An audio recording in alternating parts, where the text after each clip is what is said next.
ছেলে দরকার ছিল আমি বলি নাই, আমার জমি জায়গার দরকার আমি বলি নাই, আমার চাকরি নেই আমি বলি নাই, আমার বহু জিনিসের অভাব আছে আমি বলি নাই। কি বলেছি? আমাকে সরল পথ দেখান।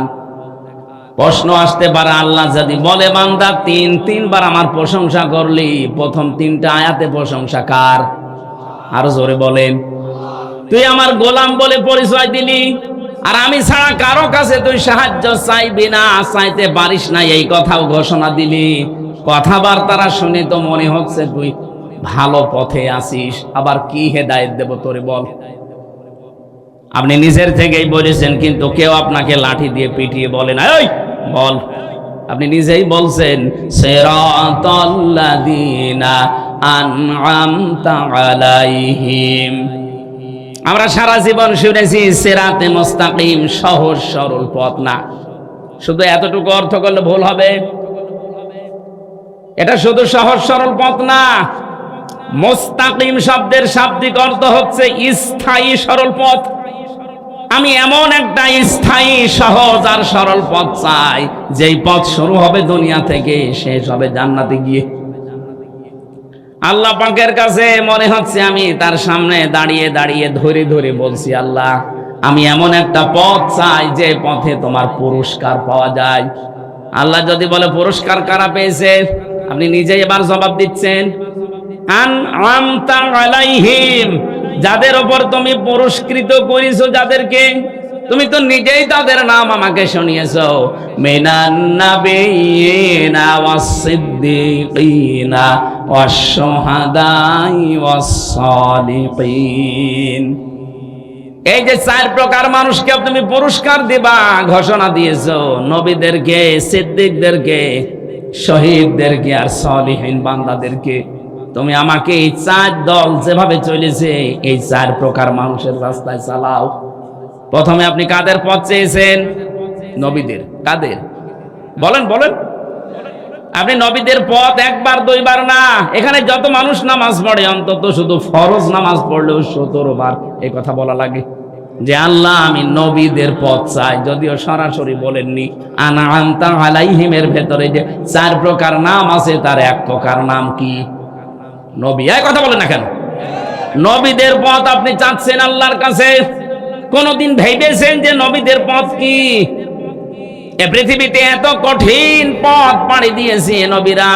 আল্লাহ প্রতিটি নবীকে উদ্দেশ্য করে জাতিকে জানিয়েছে, ইয়া হাসরাতান আলাল ইবাদ মা ইয়াতিহিম মির রাসূলিন ইল্লা কানু বিহি ইস্তাহজিউন।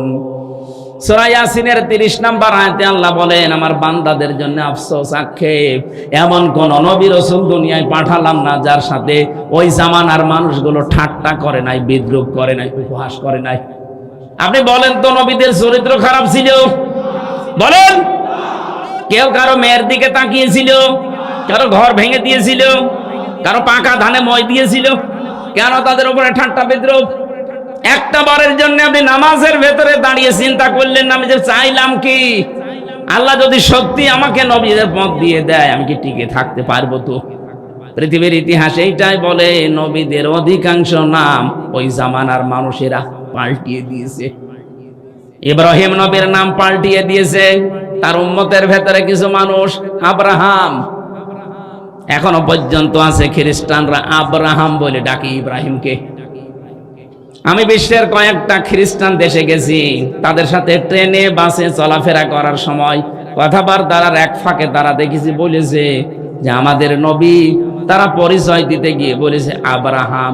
আব্রাহামকে পরবর্তীতে জানলাম ইব্রাহিম।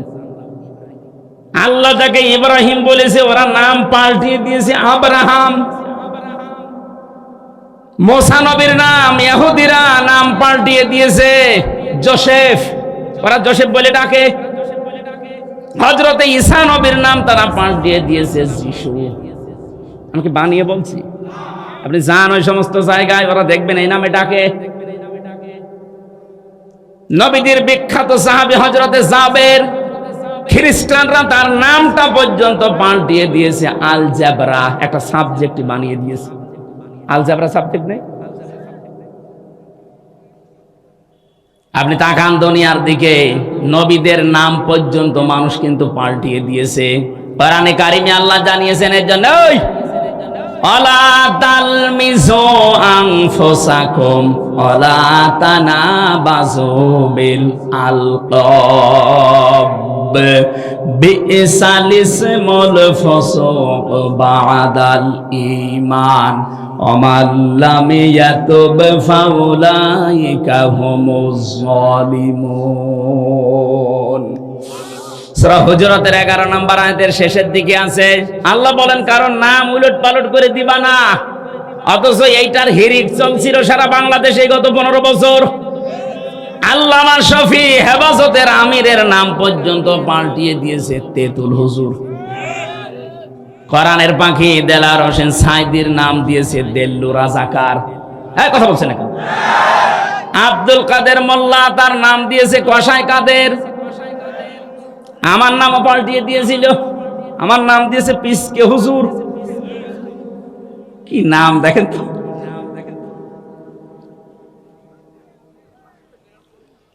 অথচ নাম পরিবর্তন করে ওলট পালট করে ডাকা, এটা কিন্তু কবিরা গুনাহ। তোমরা ঈমান আনার পরে কাউকে উলট পালট নামে ডাকবা না। এই বাংলাদেশে নাম পরিবর্তনের যে হিড়িক চলছিল, কত জায়গায় কত নাম পাল্টিয়ে উল্টা পাল্টা নাম বসিয়ে দিয়েছে। আপনার কে বলেছিল যে আন্তর্জাতিক জিয়া বিমানবন্দর এটা পাল্টিয়ে শাহজালালের নাম দেওয়া লাগবে? কে বলেছিল বলেন তো? এত হিংসা কোন কারণে আপনার ভেতরে? এটা পাল্টিয়ে থেকে 2-4টা কালি গেছে। সারা বিশ্বের যত জায়গায় বিমানবন্দরে এখান থেকে যায় তাদের পর্যন্ত জানানো লেগেছে। কোটি কোটি টাকা খরচ হয়েছে শুধু এই নামটা পাল্টাতে। কি হয়েছিল? সে কি দেশের জন্য কাজ করে নাই?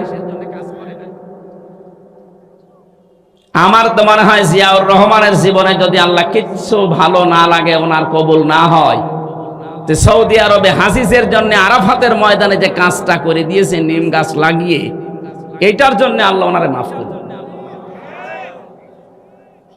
ওই গাছকে এখন আর ওই দেশে মানুষ নিম গাছ বলে না, বলে জিয়া গাছ। কত মানুষ ওই জায়গায় আশ্রয় নেয়, বিশাল তাপ আরাফাতের ময়দানে এই গাছটার কারণে। আমি কি বানিয়ে বলছি?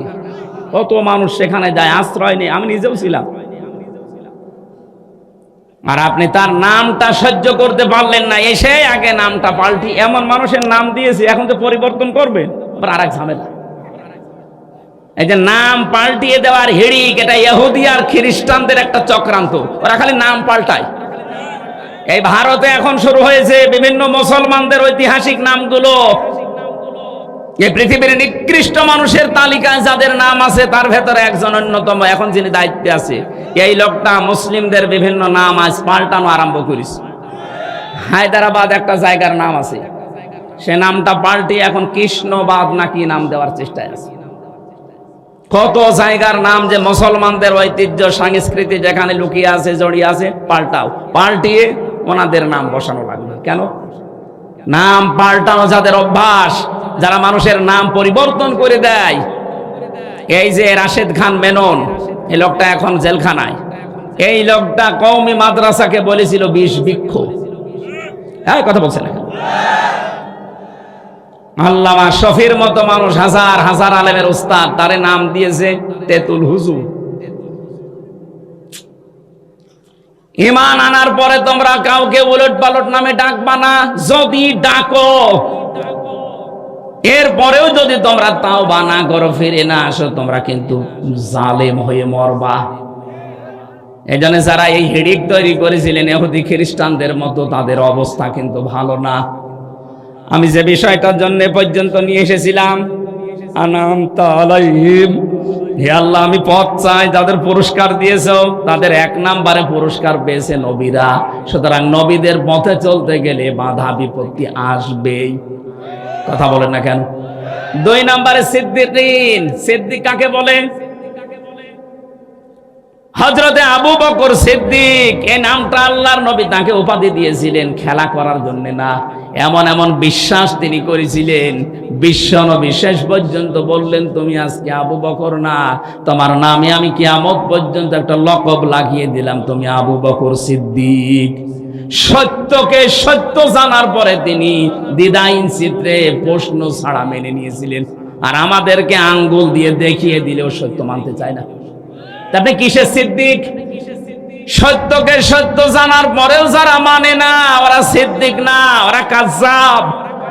বলেন, ইন্নাল্লাযীনা কাযযাবু বিআয়াতিনা, নিশ্চয় যারা আল্লাহর আয়াতকে মিথ্যা প্রতিপন্ন করে, ওয়াস্তাকবারু আনহা, এবং এখান থেকে যারা অহংকার করে মুখ ফিরিয়ে চলে যায়, লা তুফাত্তাহু লাহুম আবওয়াবুস সামা, এদের জন্য আকাশের সব দরজা বন্ধ, একটাও খোলা হবে না। শুধু খোলা হচ্ছে না তা না, তুফাত্তাহু মুজারে, বাবের বহুবচন আবওয়াব, একটা দরজা আপনার জন্য খোলা হচ্ছে না, ভবিষ্যতেও হবে না।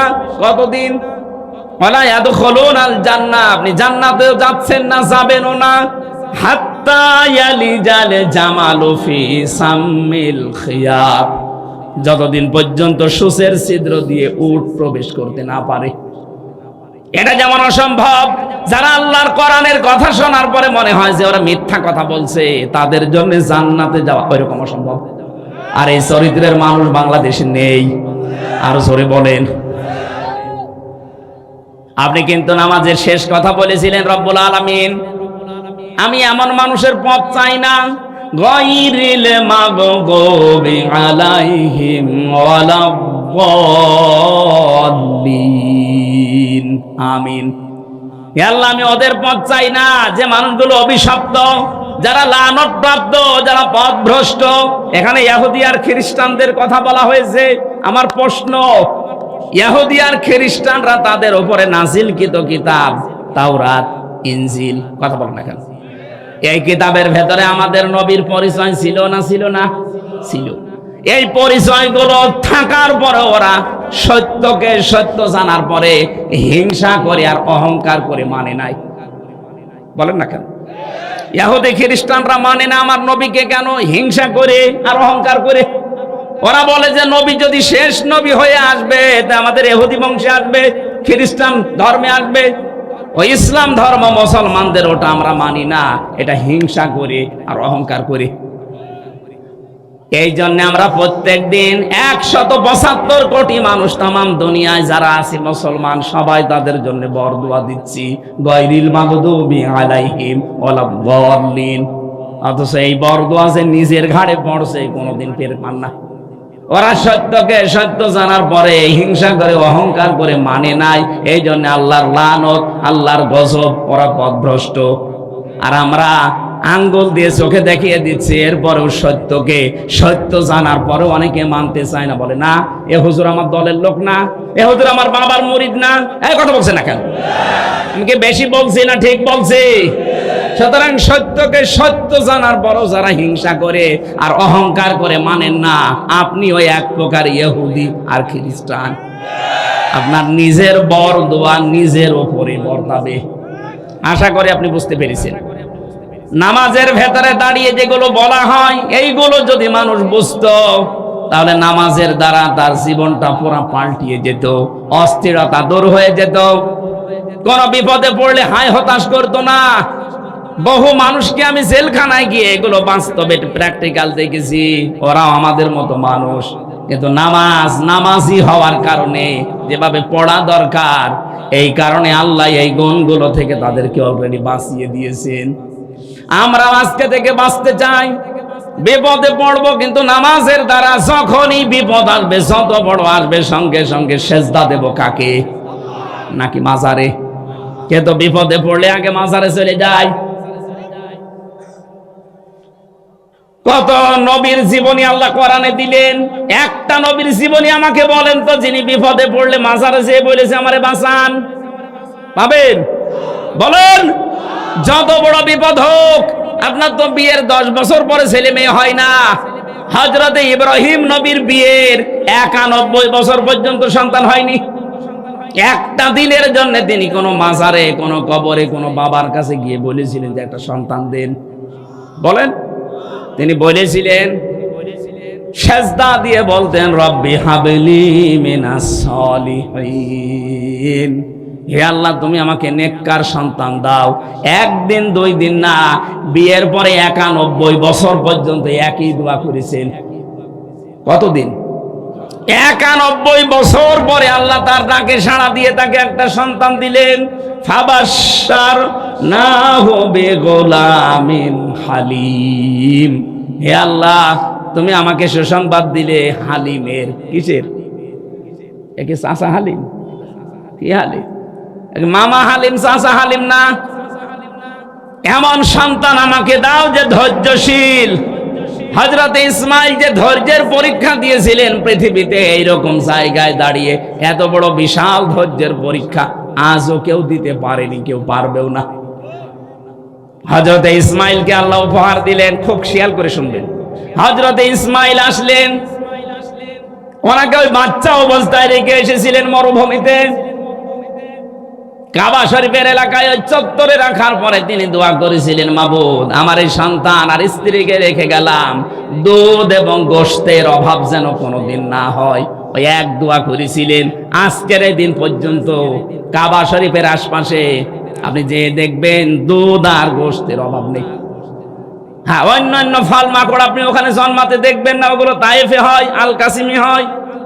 কিন্তু এই জায়গায় পুরো আরব জাহানের ভেতরে বাংলাদেশের মতো 14টা দেশ যত বড়, সৌদি আরব একা এত বড়, এই বিশাল দেশে শুধু এই মক্কা এরিয়াতে দুধ, সে উটের দুধ বলেন, ছাগলের দুধ বলেন, দুম্বার দুধ বলেন, কোনো দুধের অভাব নেই, গোশতের অভাব নেই। হযরত ইব্রাহিম আমাদের জাতির পিতা দোয়া করেছিলেন একদিন 1000 বছর আগে। সেই দোয়া এখনো পর্যন্ত বলবৎ আছে, থাকবে ইলা ইয়াউমিল কিয়ামা, কিয়ামত পর্যন্ত। তার দোয়া কবুল হয়েছে কি করে লক্ষ্য করেন। হযরত ইব্রাহিম যখন বলেছিলেন আমাকে তুমি নেককার সন্তান দাও, আল্লাহ বলেন আমি গোলামিন হালিম দিলাম। উনি চিন্তা করলেন কেমন হালিম দেখে। হযরত ইব্রাহিমকে আল্লাহ যখন স্বপ্নে দেখিয়েছেন, ফালাম্মা বালাগা মাআহু সাআয়া ক্বালা ইয়া বুনাইয়া ইন্নী আরা ফিল মানামি আন্নী আযবাহুকা ফানজুর মাযা তারা। একটু খেয়াল করবেন, এখানে শিক্ষা আছে। হযরত ইব্রাহিম আলাইহিস সালাম সন্তানটা রেখে এসেছিলেন।